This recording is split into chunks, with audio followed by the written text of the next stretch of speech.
Yo, what's up, everybody? I just want to give you guys a little breakdown on how I made this Converse Larry Johnson, Larry Bird, Magic Johnson commercial that was an idea that never came out in the 90s. And I heard Larry Johnson talking about it on All the Smoke podcast. And I thought it'd be pretty cool just to kind of bring it to life, see what I could do with some AI. I haven't did anything like this complex with AI yet. But man, I'm like super impressed and excited like what we can do with AI. I know this isn't the real commercial. I know it's not perfect, but to say this is not dope is almost hate, you know what I mean? But just check this out.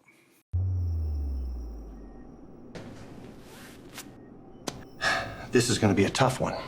Yeah, let's get to work. Scalpel!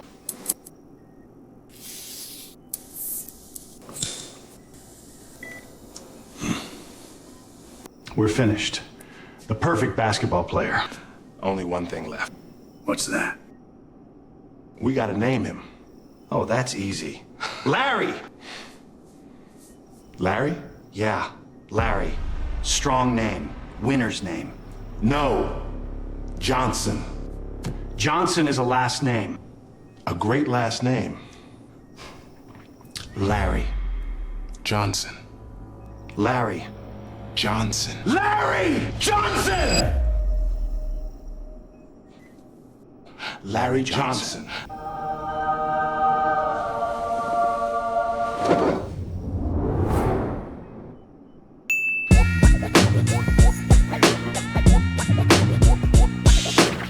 So first things is like the images of the characters, like Larry Bird and Larry Johnson.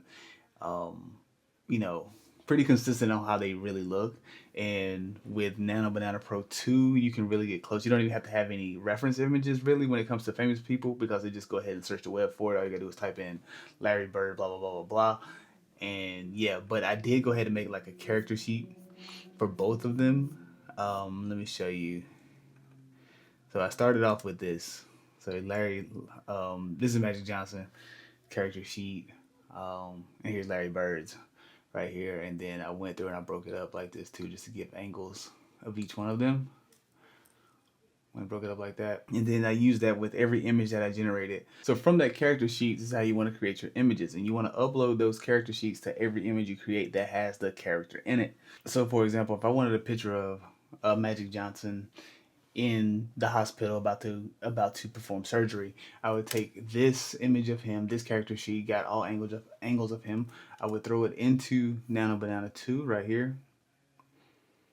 Let it load up, and then I'm gonna prompt it out, and then it has something to go off of to give me that consistent character look. And like I said, for famous people, you really don't have to do that, but it's always a good reference to have it. And if you're doing stuff for like yourself or your friends, if you want to do a music video for somebody, you want to get those character sheets as detailed as possible so you can keep the character consistency. From there, I went and I created my images.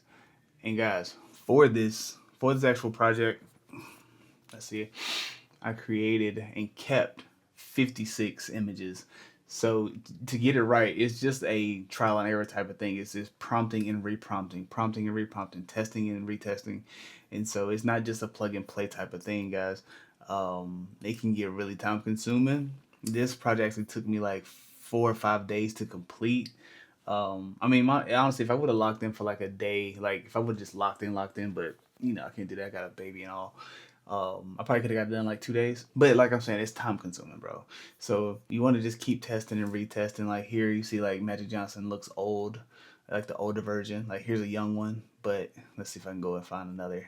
Like here, you see this image of him. Like even though I prompted for young Magic Johnson, they gave me old Magic Johnson, and then, you know, I go back and read. Here's another image of him, and then I go back and I've had to go back and reprompt for young Magic Johnson again, you know. And even if you do have those character sheets, it's never going to be perfect every time. So we still got a long way to go when it comes to AI. And honestly, I like it this way because it still gives you that human element of it to give you some work to do. Even though this is generative art, at the end of it, you've put in some work. You know what I'm saying? You had to prompt, you've had to reprompt, you've had to do all this, and it gives you some satisfaction at the end. No, I'm not drawing it out. No, this is not what traditional art is. I know that, and I think all of us who are using AI know that.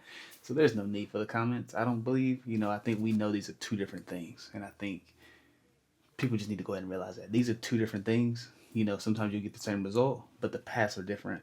This path could be just a little quicker, and I don't think anything's wrong with it, man. This is the way of the future. Get with it or get ranked up, man, basically.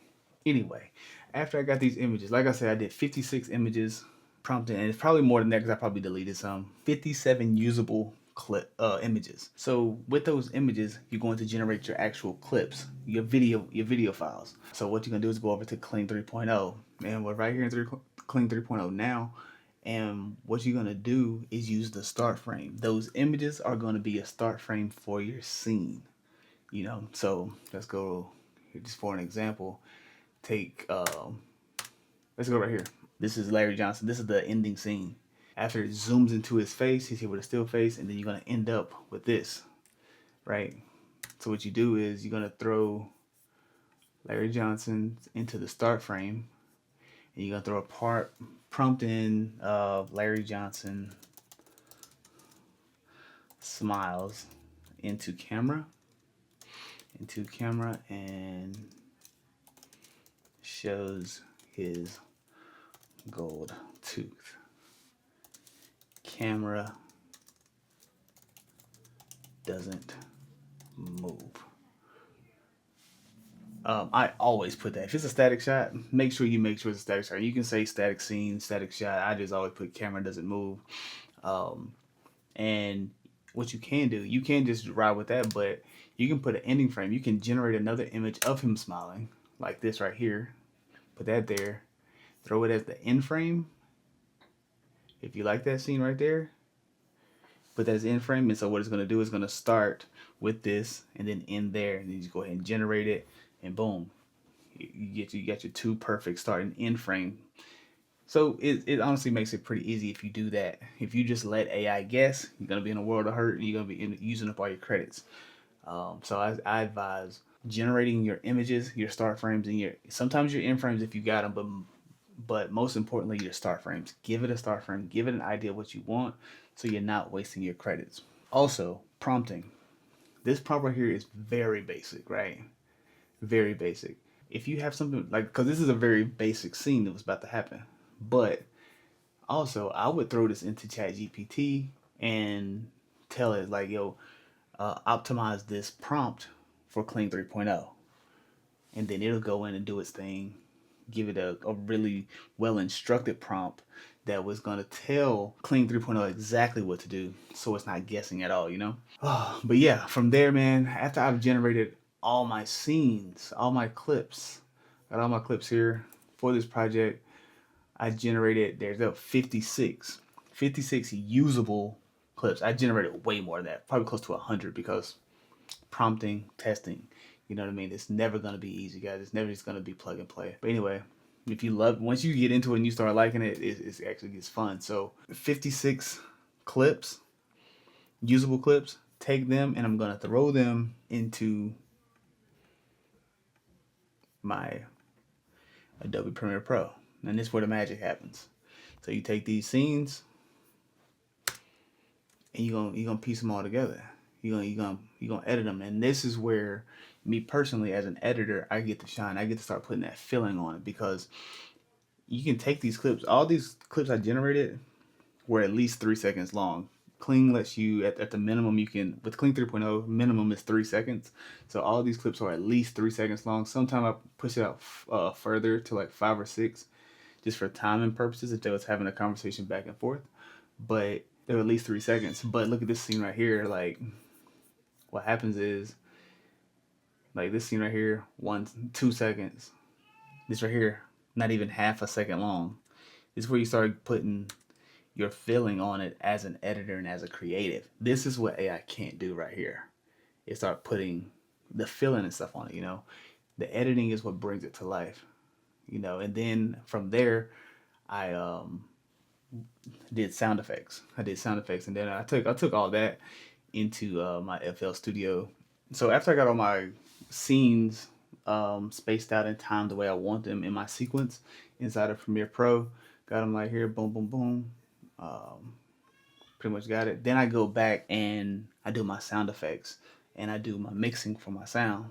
And sometimes I'll do all my mixing inside of Premiere Pro, it just depends. I just like doing it better inside of FL. I'm just because I'm originally like a music producer, so I just love mixing all my stuff in here, and I can kind of mix off of emotion because I can't see the video.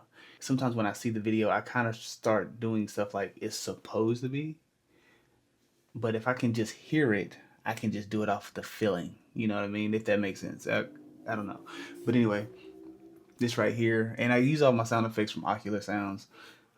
I think I got maybe got some stuff off YouTube also, but Ocular Sounds is where I get most of my sounds, as far as like my the tension build up, my risers and stuff like that that you hear in there. The the hospital hum. There's a hum in the background. It sounds like a room. You put that in the background, and all that stuff, man, is important because it really what brings it to life. It lets people, it puts people who are watching it in the room with you. You know, so sound effects and mixing your music and dialogue is very important. I'm not the greatest at it. I just have a background in music, in engineering. Like, music engineering is my thing. So putting you want to put your audience in the place of your scene. You really have to bring it to life. You know, because not everybody. What I've learned, not everybody can see your idea if it's not complete. And put your best foot forward every time you do it. Like don't just half-ass it just because this is something that's probably not. I don't know. I don't know if Larry Johnson's gonna ever see this, Converse ever see this, but the people who will see it, who do appreciate it, they will get the full experience. You know what I'm saying? Don't just put the idea because not everybody can see your idea if it's not complete. That was a rant. I went crazy. But anyway, yeah. So sound effects and mix your dialogue, mix your sound, mix your sound effects, and you want those sound effects to bring tension. Like when they start arguing back and forth, right here in these scenes. See, like Yeah, Larry. you see, like Strong name. Winner's name. No. Johnson. Johnson is a last name. A great last name. Larry. hear that. See, like it just brings it to life. You know what I mean? Just to give it, just bring it to life. But man, my next thing, bro, look at this emotion on Larry's face. This is incredible. Like this is insanity. Like, let's get this on the video. Look at this. Look at Larry's face. Look over here. Look. Like he's mad, and you believe it. You really believe it. Like look at that. Like look at that swallow. Like he swallows before. You know how them old man do. You know what I mean? Like look at him. Like that is incredible. Like this is where it's getting scary. And this is where, you know, I hate to say it, like us as filmmakers could possibly get replaced in certain parts. Especially if you're a filmmaker who's not using AI. Like me, I got a client this week who I'm actually filming. You know what I mean? But for a filmmaker who's not using AI, you could possibly get replaced because AI is about to be implemented into every aspect of our lives. Like, and I advise everybody to at least learn AI, at least become familiar because you might have a client who needs something that day, that night, blah blah blah. If you got a client who's out of town, listen, this right here, I can't go shoot Larry Bird. This commercial cannot be shot. Like physically cannot be shot. It would have to be AI. And I just took the initiative to do it. And I tell everybody else, if you see an idea that needs to be done, like as a filmmaker, go do it. Go do it because what ends up becoming is a storyboard. It becomes an idea that somebody actually can believe because say they do see this. They can just repost it on their channel, tag me, and now I got a slew of clients. I got a slew of notoriety because I did this, because they like it, because Larry Johnson was telling a story. He wanted this commercial. This commercial was like literally could have been like one of the best commercials in the 90s. Could have been one of the biggest things, but it never happened. But look, now there's a visual to it. They can see what could have been, you know? Sorry for ranting. But anyway, look at Larry's face. Incredible. Even here, like this part right here, look, I got tired of like retesting and regenerating. If you go right here and look, he's back to old Magic Johnson. I was at this point, I was kind of exhausted of doing it. He went from here with a little bit of more hair, younger face, to this side profile of like Magic Johnson, like today, you know. But anyways, look at this. Like, look at this emotion in their face. Look at his eyes. Like, this is crazy. Look at the reflection of the overhead light in his eyes. Look how his eye moves up and down. Look at the skin. Look, it moves. All this. This is crazy. The pores in his skin. Like, this is getting good, yo. This is getting good. This is getting really good, yo. It's incredible. Like, man, this is crazy. I love it. I'm loving it, man. Like, it's so much fun.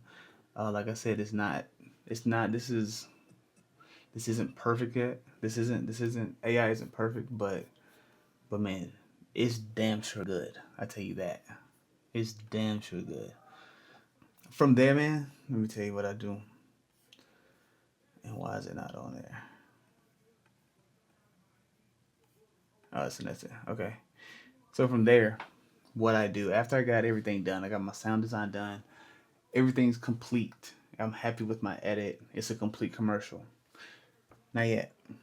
With AI, everything's a little, even though it's getting really good with the details and adding imperfections, you want to do that with yourself. You want to go ahead and add some manually. So what I do is this. I always add this film grain overlay on all my footage, and I put it on there and I add it to the overlay setting, and then I adjust my opacity. Then I got this one down at 85%. And it's something that most people won't even recognize. But let me show you. Let's go back to that Larry. Let's go right here. And right now, I think I got two planned. Let's get this out of here. Boom. Let's get that out of here. All right. So let's go back to this Larry scene. All right. So look at Larry right here. Now this is with the film grain. And that's without. You see it? That little bit of film grain. That little film grain makes it perfect for as a film. It's like you filmed it. You're adding some dirtiness to it. You want to add that dirty film to it to bring it to make it real. This is too perfect. It's too perfect. It's unrealistic to the eye. But when you add this on, you just add a little bit of dirt, little film grain, little film dirt on it. It brings it to life. It makes it feel relatable. It makes it feel real. Then after that, I had these unnecessary black bars for cinematic purposes, and then I added the logo for the Converse. Added my tag here for sure, and I did the captions, and that's it, man. That is it. I had a lot of fun doing this.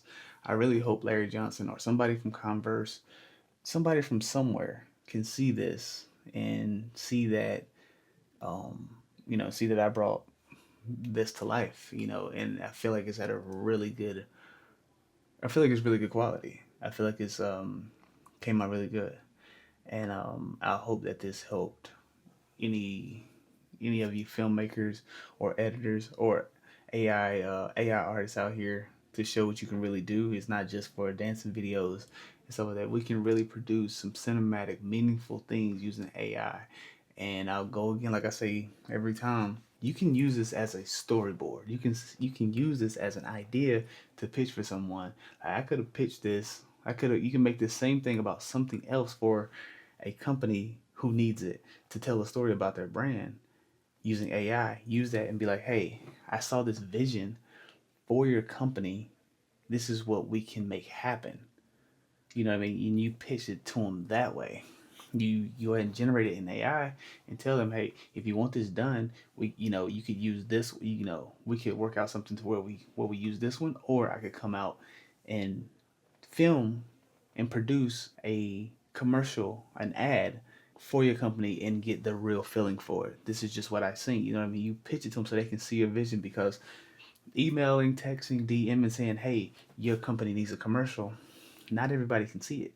Not everybody can see the idea you've seen, but now with AI, you can show them exactly what you see, and I feel like that's gonna give you a better chance of turning over those clients. So, man, just keep that in mind. I think just keep that in mind. I really hope this helped. I really hope that there was some value in this video. If there's anything else y'all want from me, man, put it in the comments. If you like this, let me know. If you hated it, let me know. Let me know what I can do better. And then, man, throw some ideas at me, man. Let me put me to work. You know what I mean? Let me make something that you want to see. And I love to collab on some stuff too, man. So just let me know. Let's take this as far as we can take it. All right, man. Peace.